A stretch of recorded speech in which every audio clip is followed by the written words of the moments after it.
one phone call, one prank from his own brother, and 3 teenagers about to steal a car and drive from Kansas City to LA to open for Green Day. Except nobody actually invited them. This is Nimrods, and it's a lot more heartfelt than that premise makes it sound. Hey, welcome back to the channel. Green Day produced this one themselves. Mason Thames, Mckenna Grace, Janet Fisher, Fred Armisen, and Green Day playing an actual full concert right there in the movie. Nimrods. In theaters August 14th, 2026. Let's break down the whole story. Written and directed by Lee Kirk, who co-wrote the script directly with Green Day. Produced by Green Day themselves, alongside Live Nation Productions and Inaugural Entertainment. The story is loosely inspired by the band's own early years, struggling to get noticed, touring in a van years before their breakout album, Dookie. Quick bit of trivia. This film wasn't always called Nimrods. It premiered at the Toronto International Film Festival back in September 2025 under the title New Year's Reverend Inaugural Entertainment acquired it in April 2026 and gave it its current title, a reference to Green Day's own. Mason Thames plays Tommy, lead singer of a Kansas City punk band called Analog Dogs.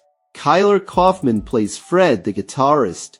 Ryan Foust plays Chad, the band's bookish drummer who doesn't quite fit the same punk rock mold as his 2 bandmates. Together, they sound almost exactly like Green Day, which is very much the point. Janet Fisher plays Tommy's mother, a struggling diner waitress, raising her sons largely alone. Keen Ruffalo plays Tommy's older brother, Wayne.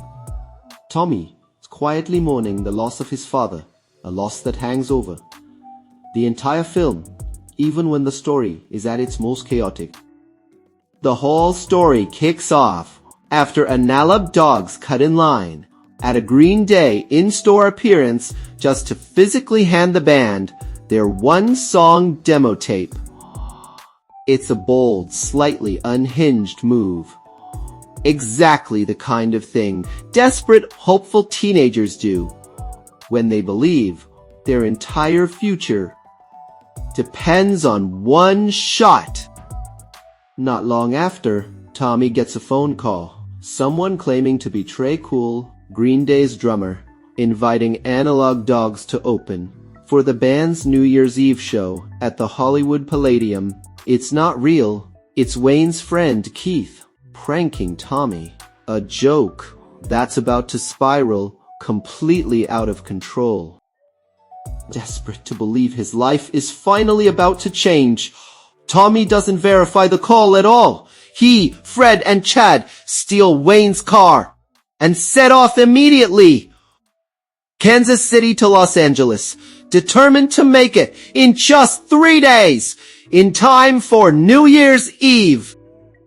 What follows is a genuine disaster after disaster road trip. The boys accidentally fill the car with diesel instead of gasoline, then quickly realize they have almost no money at all to actually get to Los Angeles. Critics compare the film's structure directly to the Blues Brothers, one increasingly absurd setback after another. To scrape together gas money, Analog Dogs play impromptu shows wherever they can find an audience, a rowdy biker bar, and a genuinely bizarre, middle-of-nowhere junkyard skate park. Along the way, they run into a rotating cast of odd characters played by comedy names like Fred Armisen, Bobby Lee, and Sean Gunn. Not every stop goes smoothly. At one diner, the boys run out on their check completely, even though it's Tommy's own mother's profession that's quietly established as barely making ends meet. There's also a genuinely strange motel detour involving Fred eating mushrooms, a sequence several critics single out as the film's most tonally jarring stretch. Underneath all the chaos, the film keeps circling back to Tommy's grief. He's still processing the loss of a father he clearly idolized, and music has become the one thing that makes the weight of that loss feel bearable. That desperation to be seen, to matter, to be acknowledged by the people he looks up to is what makes him believe the prank call so completely. As the trip wears on, cracks start to show. Chad, the drummer who never quite fit in, keeps voicing doubts about whether the invitation was ever real in the first place.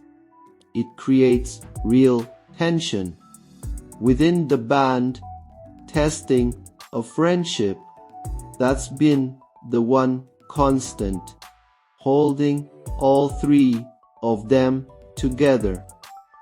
Eventually, the trip falls apart completely. Money gone, faith shaken, the dream feeling further away than it's ever felt. The boys turn the car around, heading back toward Kansas City. Their shot at opening for Green Day apparently over before it began. Then, right as all hope seems lost, the opening guitar notes of Wake Me Up When September Ends crash onto the soundtrack. It's the film's most on-the-nose moment, and also, by multiple critics' own admission, one of its most purely enjoyable. A jolt of momentum that sends the boys right back toward Los Angeles. Against every possible odd, Analog Dogs actually make it to Los Angeles in time. The climax was filmed as a real staged concert at the Hollywood Palladium, with Green Day performing live as themselves for the film's cameras. Here's a detail confirmed directly by the film's own director. One of the main characters actually ends up on stage alongside Green Day during the concert sequence. And that moment wasn't just written for the movie. It's based on something that genuinely happened during filming. The film closes with its most unabashedly sentimental choice. A final sequence set entirely to Good Riddance, Time of Your Life. Multiple critics call it maudlin, completely on the nose, and exactly the kind of ending this specific story was always building toward. It's not subtle. It's not meant to be. So how's the movie actually landing? Reception has skewed largely positive, if not universally so. Multiple outlets praised the three lead performances as genuinely believable and easy to root for. One review calling it a joyful, scrappy expression of what it means to be young, flaws fully intact. Not every review was as kind though. Some critics felt Tommy's mother and brother remained underdeveloped, their relationships never quite ding emotionally. Others argued the film's grief subplot felt shoehorned in rather than naturally woven through the story, present but never fully explored. Whatever critics thought of the plot itself, the soundtrack has been a consistent highlight. The official Nimrods soundtrack, released July 31st, 2026, features 22 Green Day songs, 4 unreleased live tracks, a brand new studio song, and original music written specifically for Analog Dogs by Billy Joe Armstrong's own son. So, is Nimrods worth watching? If you're a Green Day fan, this is close to essential viewing. The band's full involvement gives it a level of authenticity most music-inspired films never actually achieve. If you're not a fan going in, you'll still likely find a scrappy, sincere, coming-of-age road trip worth the ride. Nimrods, in theaters now. Directed by Lee Kirk, produced by Green Day and Live Nation Productions. Rated R, 1 hour and 46 minutes. 3 kids, 1 stolen car, and a dream worth chasing across the country for. That's the complete breakdown of Nimrods. Thanks for watching this one all the way through. Music-driven recaps like this are always a genuine joy to make. If you enjoyed it, drop a like. It genuinely helps the channel, way more than you'd think. And if you want more recaps like this, subscribe so you never miss the next one. See you in the next video.